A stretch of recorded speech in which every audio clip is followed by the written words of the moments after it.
The first notes that came from the piano were soft, almost hesitant. Helen's fingers touched the keys like she was greeting an old friend she hadn't seen in years. The opening of Rachmaninoff's Piano Concerto No. 2 started gently, building slowly, and for those first few seconds, the judges didn't look particularly impressed. Viktor Petrov glanced down at his notes, probably already writing his evaluation. The woman next to him, a stern-looking judge with silver hair pulled back tight, shifted in her seat like she was getting comfortable for a long, boring performance. In the audience, someone coughed. Another person's phone buzzed quietly, but then something changed. The music began to swell and Helen's playing transformed. Her fingers moved across the keys with a speed and precision that made several people sit up straighter. This wasn't the fumbling of an amateur. This was something else entirely. The notes didn't just fill the hall, they commanded it. Helen's eyes were still closed, and on her face was an expression that was hard to describe. It wasn't concentration exactly. It was more like she had gone somewhere else, somewhere the rest of them couldn't follow. Her whole body moved with the music, swaying slightly, her shoulders rising and falling with each phrase. Viktor Petrov's pen stopped moving. He looked up from his clipboard, his eyebrows drawing together. He tilted his head slightly, the way people do when they're trying to figure out if they're really hearing what they think they're hearing. The young woman in the red dress, who had performed just a few contestants before Helen, was sitting in the third row. She'd been scrolling through her phone, probably looking at the comments on her social media post about her own performance. But now her phone lay forgotten in her lap. Her mouth was slightly open, and she was staring at the stage like she was seeing something impossible. Helen's playing grew more intense. This piece, this particular concerto, was famous for being emotionally demanding. It required more than just technical skill. It required the pianist to pour their soul into every measure. And that's exactly what Helen was doing. The music spoke of longing, of dreams that had been set aside, of years spent waiting for a moment that might never come. It spoke of late nights spent wondering what if, and early mornings when you had to push those thoughts away to get through another day. It was the sound of a heart that had been broken and mended and broken again, but somehow kept beating. In the audience, an elderly man in the fifth row felt tears prick his eyes. He was a retired music professor, here to support his granddaughter who had performed earlier. He'd heard this piece performed dozens of times over his 40-year career. He'd heard it played by professionals at concert halls around the world. But he'd never heard it played like this. Backstage, where the remaining contestants were waiting for their turn, everyone had gathered around the monitor that showed the live feed from the stage. They'd been chatting, warming up, running through difficult passages one last time, but now they stood in complete silence watching. A young man who was scheduled to perform next leaned toward his teacher and whispered, "Who is she?" His teacher shook her head slowly. "I have no idea, but she's extraordinary." The technical difficulty of what Helen was playing couldn't be overstated. Her hands crossed over each other in complicated patterns, moving so fast they almost blurred. Her left hand thundered through bass notes while her right hand danced through delicate melodies.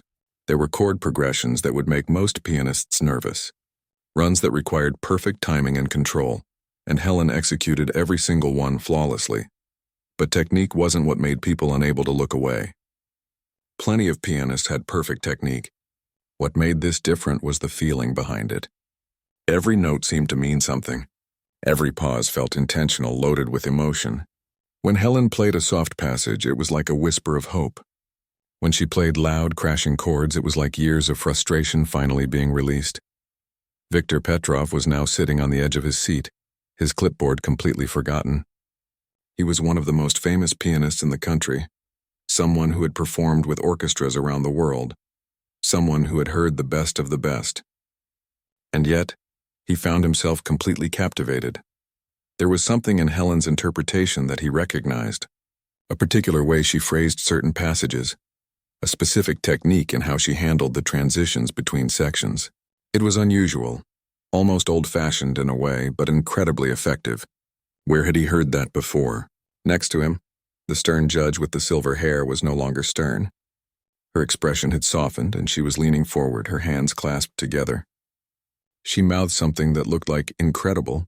The third judge, a younger man who usually spent auditions looking bored and checking his phone, had his arms crossed and was nodding slowly. like he was agreeing with something the music was saying. Helen moved into the most challenging section of the piece. This was where most pianists showed signs of strain, where the physical demands of the music started to wear on even the most skilled performers. But Helen didn't falter. If anything, she seemed to be gaining strength. Her playing became more confident, more powerful, more absolutely certain. In her mind, she was 22 again. She was at her final recital before everything fell apart. She could see her mother in the audience, already sick but hiding it, smiling with such pride. She could feel the weight of possibility, of a future that seemed bright and full of promise. And then she was back in the present, feeling all the years between that moment and this one, all the lessons taught and bills paid and dreams deferred. She poured all of it into the music, every difficult morning, every time she'd walked past a concert hall and wondered if she'd made the right choice, every student who had gone on to do what she couldn't, every night she'd sat at her old, out-of-tune piano at home and played just for herself, because it was the only thing that made her feel whole. The music built toward a crescendo, and Helen's entire body was involved now. Her foot worked the pedals, creating rich, sustained notes. Her arms moved with graceful power. Her face showed the strain and the joy of pushing herself to the absolute limit of what she could do. People in the audience were crying. They didn't even fully understand why. There was just something about watching this ordinary-looking woman create such extraordinary beauty. It felt like witnessing something sacred, something that didn't happen very often in a world that usually moved too fast to notice magic when it appeared. The young woman in the red dress wiped her eyes, not caring that her makeup was running. Backstage, contestants who should have been worried about their own performances found themselves inspired instead. The elderly professor pulled out his handkerchief and didn't even try to hide his tears. And through it all, Helen played. She played like this was her last chance. She played like she had nothing to lose and everything to prove. She played like someone who had waited 30 years for this moment and wasn't going to waste a single second of it. The music swelled, filling every corner of the massive hall, and everyone listening knew they were hearing something they would remember for the rest of their lives. Helen's fingers flew across the keys with an intensity that seemed to shake the very air in the concert hall. She was deep into the heart of the piece now, where the music demanded everything from the performer. This was the section that separated the good pianists from the truly exceptional ones. Sweat beaded on her forehead, but she didn't notice. Her breathing was deep and controlled, matching the rhythm of the music. Every muscle in her body was engaged in this performance. Her back straightened during the powerful sections, then curved gently during the softer moments. It was like watching a dancer, except her dance was happening through her fingers on those ivory and black keys. Viktor Petrov had completely abandoned any pretense of judging. He sat transfixed, his clipboard lying on the floor where it had slipped from his lap without him noticing. His mouth was slightly open, and he kept shaking his head in small unconscious movements as if he couldn't quite believe what he was witnessing. Suddenly, something clicked in his memory. That phrasing technique, the way she handled the emotional transitions, he'd studied under someone who taught that exact approach. It was decades ago when he was just a young student himself. His teacher had learned from a Russian master, who had a very specific philosophy about how Rachmaninoff should be interpreted. That style had been rare even back then, and Viktor had assumed it had died out completely. But here it was, alive and breathing through this unassuming woman in a discount store dress. The elderly professor in the fifth row was thinking the same thing. He gripped the armrests of his seat, his knuckles white. He knew this style. He'd written papers about it years ago, about a particular school of Russian piano instruction that had produced some of the most emotionally powerful performances of the 20th century. He'd thought it was lost to history, preserved only in old recordings and academic discussions. But Helen was playing it right now, bringing it back to life. In the audience, people who had come just to support their own family members or students found themselves completely absorbed. A mother who had been nervously waiting for her daughter's turn forgot to be anxious. A talent scout who attended these competitions every year looking for the next big thing sat forward in his seat, already reaching for his business card. Helen moved into a section that required her hands to stretch impossibly wide across the keys. It was a physical challenge as much as a musical one. Younger pianists with longer fingers sometimes struggled with these passages. Helen's hands weren't young anymore, and arthritis had started creeping into her knuckles over the past few years. But somehow, she made it work. She adjusted her technique slightly, using more wrist movement to compensate, and the music never faltered. If anything, the slight adjustment added something unexpected to the sound, a warmth, a human quality that pure technical perfection sometimes lacked. Backstage, the young man who was supposed to perform next turned to his teacher with panic in his eyes. "I can't follow that," he whispered. "How am I supposed to go after that?" His teacher put a hand on his shoulder but didn't say anything, because honestly, she didn't know either. This wasn't just a good performance. This was the kind of performance that people talked about for years afterward. The kind that became a story. I was there the day that woman played. The young woman in the red dress had stopped crying, but her face was still wet with tears. She'd spent thousands of dollars on her dress, on coaching, on preparation. She'd been so confident just an hour ago, certain that her youth and training and connections would carry her forward. Now she felt something she'd never experienced before: humility. Real, genuine humility in the face of true artistry. Helen's playing grew even more passionate. This was her favorite part of the piece, where the composer seemed to pour out his entire soul onto the page. It spoke of redemption, of finding beauty even after loss, of the human spirit's ability to endure and create despite everything. She thought about her mother, who had been so proud of her talent. Her mother had worked double shifts at the diner to pay for Helen's first piano lessons. She'd saved every program from every recital, keeping them in a special box. When Helen had come home to take care of her, her mother had cried, not because she was dying, but because she felt guilty that Helen was giving up her dreams. "You'll go back," her mother had said weakly from her hospital bed. "After I'm gone, you'll go back to music school. Promise me." But Helen hadn't gone back. By the time her mother passed, she was 24, broke, and the world had moved on. There were younger students, fresher talents. Her moment had passed, or so she'd thought. She thought about all her students over the years. Little Tommy, who could barely reach the pedals when he started but eventually went on to study music in college. Rebecca, who had been so shy she could barely speak, but who found her voice through piano. David, who used music to cope with his parents' divorce. Hundreds of students, each one carrying a piece of her teaching with them into the world. Maybe her path had been different than she'd planned, but it hadn't been wasted. Every lesson she taught had mattered. Every scale practiced, every recital organized, every word of encouragement. It had all meant something. And somehow, all of those years of teaching had made her a better musician. She understood the music differently now, with depth that only living could bring. The music swelled toward its emotional peak. Helen's whole body was engaged, rocking slightly with the rhythm, her face showing the strain and the absolute joy of this moment. She was giving everything she had, holding nothing back. This might be her only chance to play on a stage like this, and she wasn't going to waste it by being careful or safe. In the judges section, the silver-haired woman was openly weeping now. She'd been a judge for 15 years, sitting through thousands of auditions. She'd become somewhat jaded if she was honest with herself. It all started to sound the same after a while. Technically proficient but emotionally empty, or emotionally dramatic but technically messy. But this was both perfect technique and profound emotion, woven together so seamlessly that you couldn't tell where one ended and the other began. This was what music was supposed to be. The youngest judge had his phone out, but not to check messages or social media. He was recording this. He wanted to be able to prove to people that he'd witnessed it. He knew nobody would believe him otherwise. He'd tell his colleagues about this and they'd think he was exaggerating. But he'd have proof.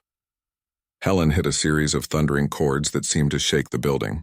The chandelier above the audience actually swayed slightly from the vibration. And then, just as suddenly, the music became soft again. Tender, like a whisper after a shout. Like hope after despair. This contrast, this emotional range was what made Rachmaninoff so challenging and so beloved. And Helen navigated every shift perfectly, taking the audience on a journey through every human emotion. People who had been checking their watches earlier, wondering when they could leave, now sat completely still, afraid to move and break the spell. The acoustics in the hall were perfect, and every note rang out clear and true, filling the space with sound that seemed almost alive. Helen was approaching the final section now. Her face was flushed with effort, and her hands had to be tired. She'd been playing for almost 15 minutes without a break, maintaining this incredible level of intensity and precision the entire time. Most pianists would be showing signs of fatigue by now, but Helen seemed to be drawing strength from somewhere deep inside. The music poured out of her like it had been dammed up for 30 years and was finally being released. Helen's fingers struck the final chord with a power that seemed to come from somewhere beyond herself.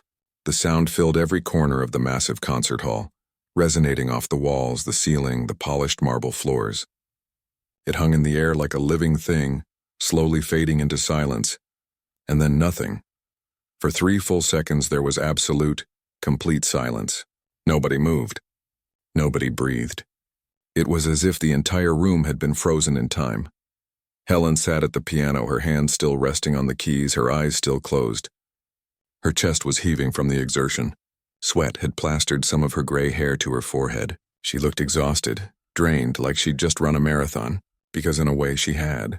The silence stretched on. 4 seconds. 5 seconds. Then Viktor Petrov stood up. He stood slowly, deliberately, his eyes never leaving Helen. And then he started clapping, not polite brief applause, real thunderous clapping that echoed through the hall. The silver-haired judge shot to her feet immediately after, her hands coming together so forcefully it had to hurt. Then the young judge. Then the elderly professor in the 5th row. Then someone else. And someone else. Within 10 seconds, every single person in that concert hall was on their feet. The applause was deafening. It rolled through the room like thunder, building and building until it seemed impossible that it could get any louder. But it did. People weren't just clapping, they were shouting, cheering, some of them whistling. The young woman in the red dress was clapping so hard tears were streaming down her face again. Backstage, the contestants who had been watching on the monitor erupted into applause too. The young man who was supposed to go next was clapping and shaking his head in disbelief. His teacher had her hands over her mouth, tears in her eyes. Helen opened her eyes slowly as if waking from a dream. The sound of the applause hit her like a physical force. She looked out at the standing crowd, at all these people on their feet for her, and she couldn't process it. Her mind couldn't make sense of what was happening. She stood up from the piano bench on shaky legs. She'd been sitting for so long, playing so intensely, that her whole body felt weak. She gripped the piano for support and turned to face the audience properly. The applause got louder somehow. People in the back rows were standing on their chairs. The talent scout was clapping and nodding enthusiastically, already planning his approach. A local news reporter who had been covering the competition as a routine story was frantically texting her editor that she had something big, something really big. Helen managed a small bow, overwhelmed and uncertain. She'd imagined this moment so many times over the years, lying awake at night in her small apartment, but she'd always thought it was just a fantasy, something that happened to other people, not to plain ordinary 52-year-old piano teachers from small towns. Viktor Petrov was making his way toward the stage, moving quickly through the side aisle. The silver-haired judge was right behind him. They both had expressions on their faces that Helen couldn't quite read, intensity mixed with something like awe. But there was someone else moving even faster. The elderly professor had pushed his way out of his row and was practically running down the aisle toward the stage. He was old, probably in his late 70s, but he moved with surprising speed. "Wait," he called out, his voice cutting through the applause. "Wait, please." The audience quieted slightly, confused by the urgency in his voice. Helen stood frozen on the stage, not sure what was happening. The professor reached the edge of the stage, breathing hard. "Your teacher," he said, looking up at Helen with wide eyes. "Who was your teacher?" "Please, I need to know." Helen blinked, caught off guard by the question. My teacher was Robert Chen," she said quietly. "He taught at the music conservatory in—" "Robert Chen," the professor interrupted, his face lighting up. "Yes, and who taught him?" "Do you know?" Helen nodded slowly. "He studied under Dmitry Volkov in Moscow. Back in the 60s, the professor actually stumbled backward, catching himself on the edge of a seat. "Volkov," he whispered. Then louder to everyone in the hall. "Dmitry Volkov." I knew it. I knew I recognized that interpretation style. Viktor Petrov had reached the stage now. "Volkov," he said, his voice sharp with interest. "Are you certain?" "My teacher studied under him," Helen said, still not understanding why this mattered. "Mr. Chen used to tell us stories about his time in Moscow, about Master Volkov's methods." The silver-haired judge had joined them now. Her stern expression had completely melted away. "Volkov's technique," she said softly. I thought it was lost. I wrote my dissertation on his approach to Russian Romantic composers. There are only a few recordings of his students performing, and they're all from the 60s and 70s. I studied under someone who studied under Volkov too, the elderly professor said, his voice trembling with emotion. But my teacher died 20 years ago. I thought the lineage had ended. I thought no one played that way anymore. Helen looked between the three of them confused. I don't understand. I played the way Mr. Chen taught me, the way I've always played.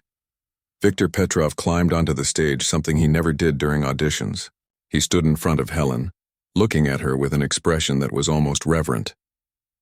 Do you understand what you've just done? He asked, and what you've preserved? Helen shook her head, overwhelmed. Dmitry Volkov developed a completely unique approach to interpreting Russian composers. Viktor explained, speaking quickly, excitedly. He believed that technique should serve emotion, not the other way around. He had specific methods for phrasing, for using dynamics to tell a story. His students were known for performances that moved people to tears. But he was difficult, demanding. He only took a handful of students. And after the Soviet Union fell, many of his students scattered. The technique, the knowledge, it was passed down person to person, teacher to student. And we thought it had died out. But you've kept it alive, the silver-haired judge added, her voice thick with emotion. All these years teaching in a community center, you've been preserving something precious, something irreplaceable. The audience had gone mostly quiet now, listening to this conversation play out on stage. Many of them didn't fully understand what was being discussed, but they could feel the weight of it, the significance. Helen felt dizzy. I just learned from Mr. Chen, she said weakly, and then I taught the same way to my students. I didn't think it was special. I thought everyone learned this way. What happened to your teacher? Viktor asked gently. Robert Chen? Helen's eyes filled with tears. He passed away 8 years ago. Heart attack. He was only 63. The professor nodded sadly. Then you might be the last direct link to Volkov's teachings. The last person who learned this approach in its pure form. The young judge had joined them on stage now, holding up his phone. I recorded the whole thing, he said. I hope that's okay. This needs to be documented. This needs to be preserved. Viktor turned back to Helen, and there were tears in his eyes now, too. Why haven't we heard of you before? He asked, his voice breaking slightly. Why haven't you been performing? Teaching at a conservatory? Sharing this gift? Helen looked down at her worn shoes, at her simple dress. Life got in the way, she said quietly. My mother got sick right after music school. I came home to take care of her, and then after she died I had bills to pay and time just went by. 30 years went by. I taught piano to children because that's what I could do. And I loved it. I still love it. But performing, competing, that was for other people. People who looked the part. People who belonged. The audience, hearing this, erupted into applause again. But this time it was different. It wasn't just appreciation for a beautiful performance. It was something deeper. Recognition, solidarity, understanding. Because everyone in that room had felt at some point like they didn't belong somewhere they desperately wanted to be. The video appeared online that same evening. The young judge had uploaded his recording with a simple caption. Unknown piano teacher delivers the performance of a lifetime. By midnight, it had been viewed 50,000 times. By morning, over 2 million people had watched Helen's performance. Helen knew nothing about any of this. She'd driven home in her old car, still in shock from what had happened at the audition. The judges had told her she'd definitely be moving forward in the competition. Viktor Petrov had given her his personal phone number and made her promise to call him. The elderly professor had hugged her, actually hugged her, with tears streaming down his face. But sitting in her small apartment that night, eating leftover soup and looking at her out-of-tune upright piano in the corner, it all felt like a dream. Tomorrow she'd wake up and go back to teaching scales to 8-year-olds, and life would continue as it always had. Except that's not what happened. Her phone started ringing at 7 in the morning. It was her daughter, screaming so loudly that Helen had to hold the phone away from her ear. Mom. You're viral. You're all over the internet. Everyone is sharing your video. Helen didn't even know what viral meant. Her daughter had to explain it to her, had to walk her through how to find the video online. And when Helen finally saw it, saw herself on that stage, saw the comments from thousands of strangers saying her performance had made them cry, had inspired them, had changed something in them. She had to sit down because her legs wouldn't hold her anymore. The phone calls started coming in fast after that. A classical music magazine wanted to interview her. A concert hall in Boston was asking about her availability. Someone from a morning television show wanted her to come on and talk about her story. Helen's head was spinning. She kept thinking there had been some mistake, that they meant to call someone else. But the most important call came 3 days later, from Viktor Petrov himself. "I've been thinking," he said, his accent thick over the phone, "and I've been talking with some colleagues. We want to establish something. A scholarship program for musicians who had to step away from their training because of life circumstances. People who have the talent but not the opportunity." Helen listened, her heart pounding. "We want to call it the Helen Martinez Fellowship," Victor continued.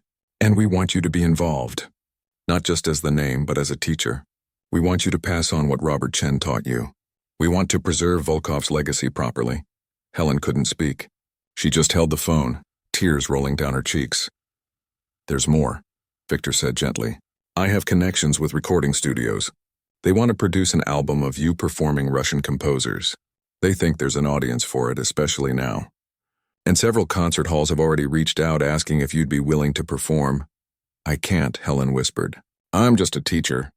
I teach children in a community center. I drive a car that barely runs." "I can't." "You can," Victor interrupted firmly. "You already did. Everyone saw it. The only person who doesn't seem to understand what you're capable of is you." Over the next few months, Helen's life changed in ways she never could have imagined. The fellowship was established with donations from music lovers who had seen her video. The first recipient was a 38-year-old single mother who had given up a music scholarship to raise her children and was now ready to return to her studies. Helen did record that album. She wore the same floral dress for the photo shoot, and when the stylist suggested something more glamorous, Helen politely declined. "This is who I am," she said simply. The album, when it was released, went to #1 on the classical music charts. Critics called it hauntingly beautiful and a masterclass in emotional performance. But what mattered most to Helen were the letters. Thousands of them, from people around the world, from a man in Japan who had given up painting to work in his family's business and was now picking up his brushes again, from a woman in Brazil who had stopped writing poetry 20 years ago and had just published her first book, from a retired teacher in Australia who had started taking piano lessons again at age 70. "You showed us it's never too late," they wrote. "You showed us that dreams don't have expiration dates." 6 months after the audition, Helen performed at Carnegie Hall. Her students from the community center sat in the front row, along with her daughter. Backstage before the show, Helen looked at herself in the mirror. She saw the same gray hair, the same lines around her eyes, the same ordinary face she'd always had. But something was different now. She saw herself the way her students had always seen her, not as someone plain or overlooked, but as someone who had something valuable to share. The performance that night was recorded and later released as a live album. In the audience was the young woman in the red dress from the audition. She'd reached out to Helen afterward, apologizing for her initial judgment. They'd become friends, and Helen had even given her some coaching. The young woman played beautifully now, but more importantly, she played with feeling. She'd learned something from Helen that no amount of expensive training had taught her. Helen kept teaching at the community center. Even with all the new opportunities, the concert invitations, the recording contracts, she kept her Thursday afternoon lessons with her regular students. Because those children, some from families who could barely afford the modest fees, needed someone to believe in them the way her teacher had once believed in her. One afternoon, a mother brought in her daughter for a trial lesson. The girl was 10, shy, with her eyes fixed on the floor. "She really wants to learn," the mother said apologetically. "But we can't afford much. And she's not like other kids. She has trouble in school. The teachers say she'll never amount to anything special." Helen knelt down to the girl's level and smiled. "Do you know what special means?" she asked gently. The girl shook her head. "It means being exactly who you are and sharing it with the world. And you know what? You're already special. The piano is just going to help you show people what's already inside you." The girl looked up for the first time, and Helen saw something spark in her eyes. Hope. possibility. The same things that had sparked in her own eyes when she was young, and that had sparked again on that audition stage 6 months ago. Helen still drove the same old car. She still lived in the same small apartment, though now she could afford to fix the leaks and buy a better piano.